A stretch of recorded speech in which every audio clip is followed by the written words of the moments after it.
everyone, my name is Nafine. Today I'm going to be giving you some book recommendations based on your favorite Avatar The Last Airbender character. I've been thinking a lot about Avatar these past few months because I first saw it this year. I know, it's weird, even though I'm like in the age range, have seen it as a child. I first actually sat through it as a TV show this year, and I'm obsessed with it, obviously. I was reading this certain book, which I'm going to be the first one I talk about. And I was just thinking, this is Azula's essence in a book. That got me thinking, what are other books that have like the character's essence or some of their characteristics? And I just started like pairing books and characters together. Then I was like, why don't I make a video about it? Because I never have ideas, first of all. I only do like the usual things you would expect. But I want to do this. And then I went to look it up.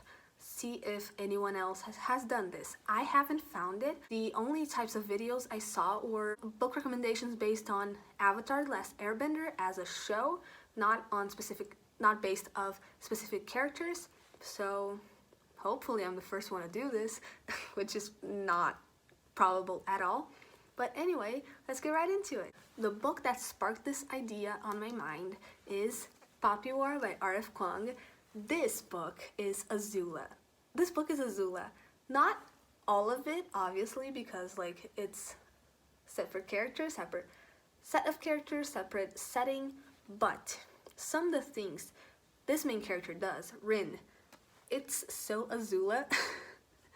First of all, there's fire powers, so firebenders, and honestly, just the ruthlessness, the ambition, but also the deep insecurity with like needing people around her, Azula with Ty Lee and May, and kind of the acceptance that yes, I am a monster, but also at the same time wanting love from others, which prompted the Azula breakdown in the finale of the third season, the book 3, and this book is Azula.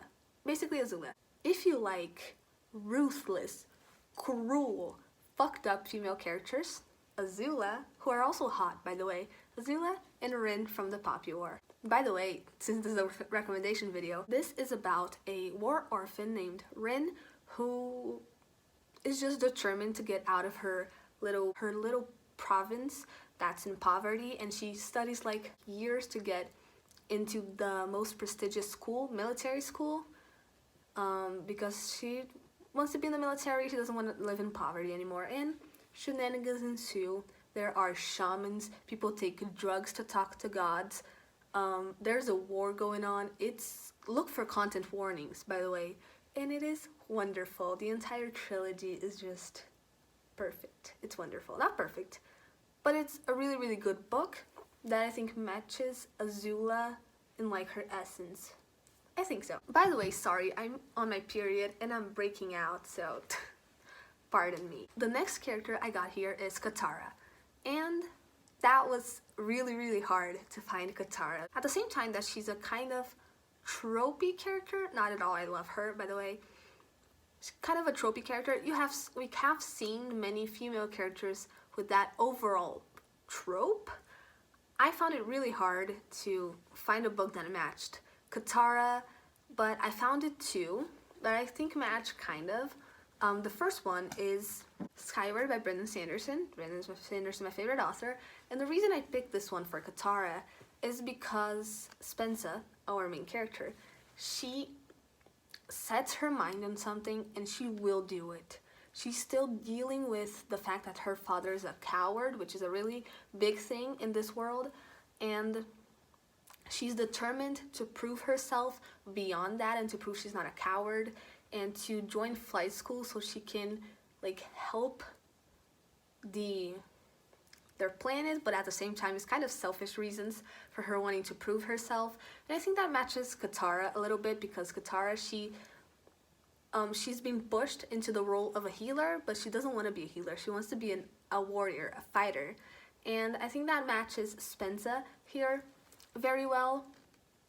Not exactly though. Spensa is much more annoying at the beginning, but she has an amazing growth, and so does Katara.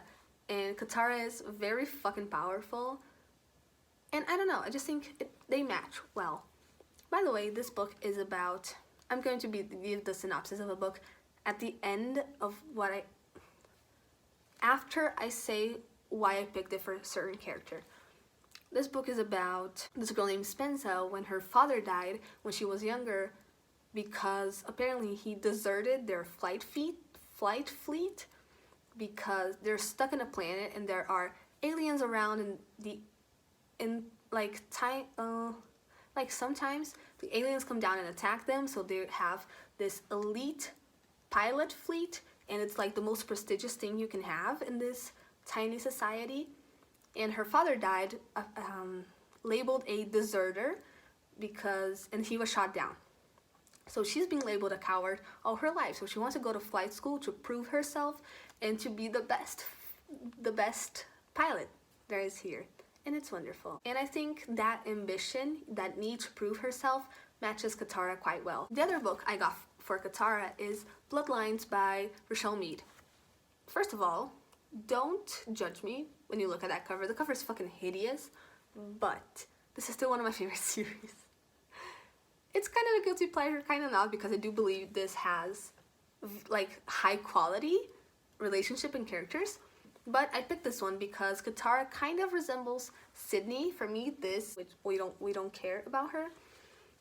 In the cover, by the way, she's one of my favorite characters. I think she matches Sydney in a way that Sydney was raised in a very oppressive, cultish-like society to hate vampires and to be this cold, calculating person. And this spin-off series is about her growing beyond that and her coming into her own as a person and overcoming that cultish, oppressive household.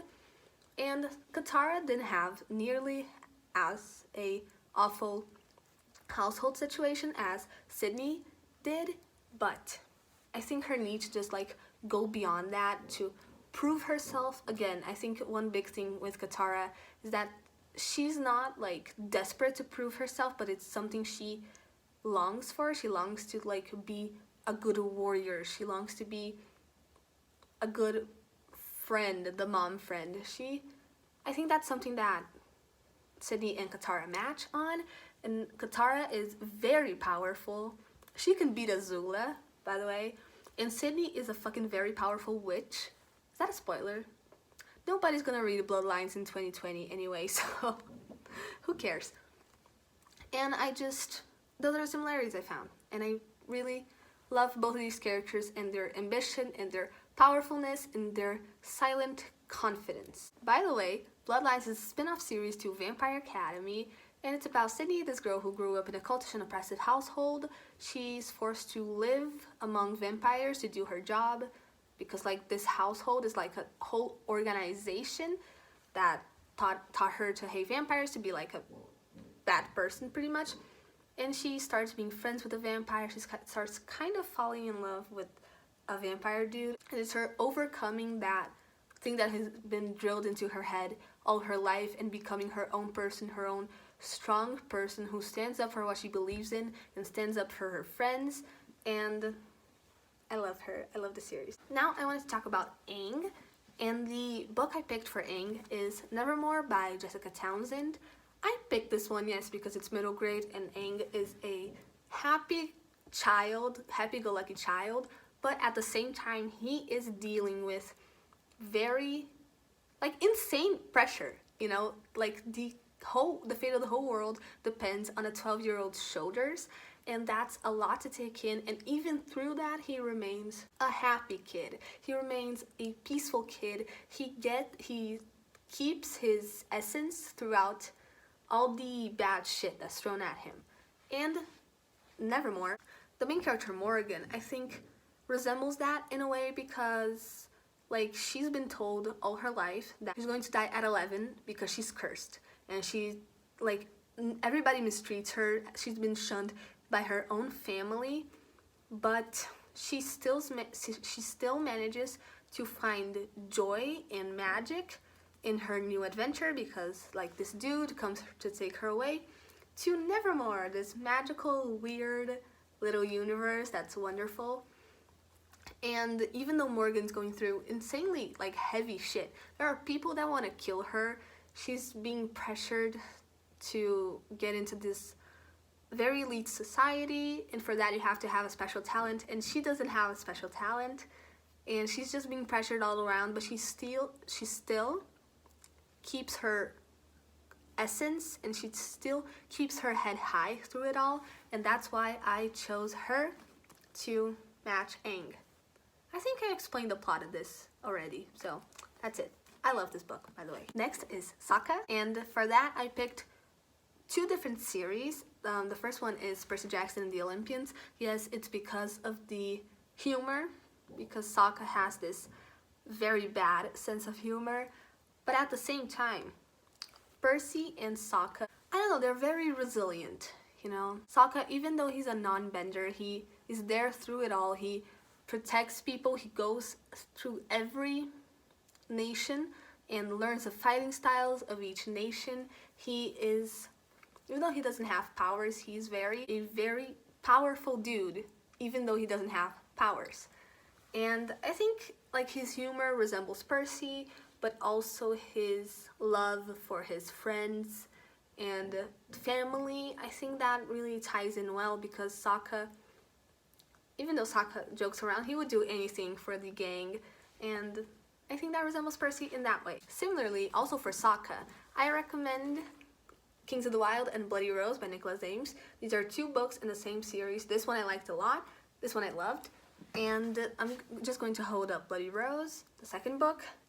And I picked this one for Sokka also because of the humor, but this one has more adult humor, you could say. But even through, Kings of the Wild is more appropriate. They have this more adult sense of humor. The core of this book, especially this first one, is a group of friends who reunite because one of their daughters is missing. The daughter of one of the dudes is missing, so after their campaign has ended, they get together like 20 years later to rescue this guy's daughter, who is Bloody Rose. And even though this book is kind of like a D&D campaign, they're going through a adventure road trip to rescue her, this book is about this group of friends who would do anything for each other. They're all macho dudes, but at the same time they're very soft and they love each other to death. And I think that kind of resembles Sokka, you know, in the way that he's fiercely loyal and he loves the gang a lot, but he also jokes around, but he would die for the gang. That's what I'm getting at. For Toph, I'm gonna recommend two books, and the first one is Red Sister by Mark Lawrence. By the way, if you're gonna read this book, pirate it, please, because Mark Lawrence is a raging sexist. This book, in my opinion, is amazing, but if you're gonna read it, pirate it. Anyways, I picked this one for Toph because Nona Gray, the main character, she is also a little goblin child, little feral goblin child, but Nona, she's way more serious, but she has this fierce, loyal heart, and she would do anything for her friends, even though she's like insanely fucking powerful. And she's like, I think at 9 years old, she almost kills a dude that's like 6'5" and like muscly. It's like, Nona's a fucking badass, so she's a small child who is very powerful, goes fucking feral, and I think that's the way she resembles most to Toph, because even though Toph doesn't really show it, she just shows it by punching people's shoulders, Toph, that's how she shows love.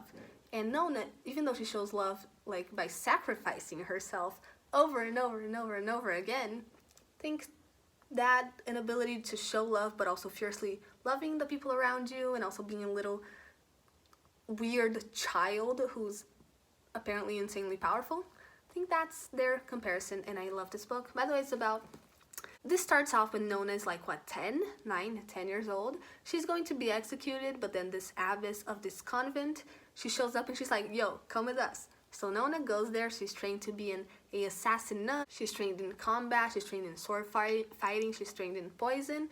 And she would die for her friends. That's basically it. The other book I got for Toph is Gideon the Ninth. Okay, bear with me.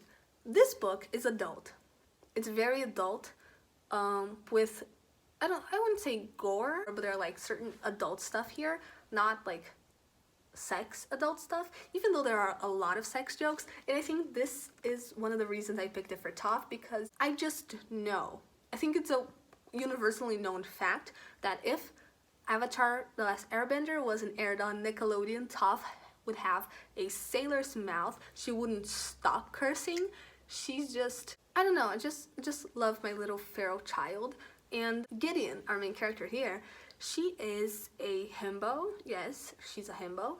She is an absolute dumbass. She loves sword fighting. She has very dirty, very bad sense of humor.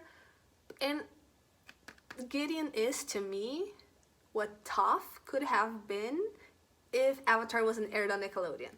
That's all I'm saying. Like, Gideon's humor, I don't know, man, I can't explain the essence of Gideon. She's a very unique character who I love so much, and if they let Toph just be Toph, this is who she would grow up to be, kind of, in my opinion.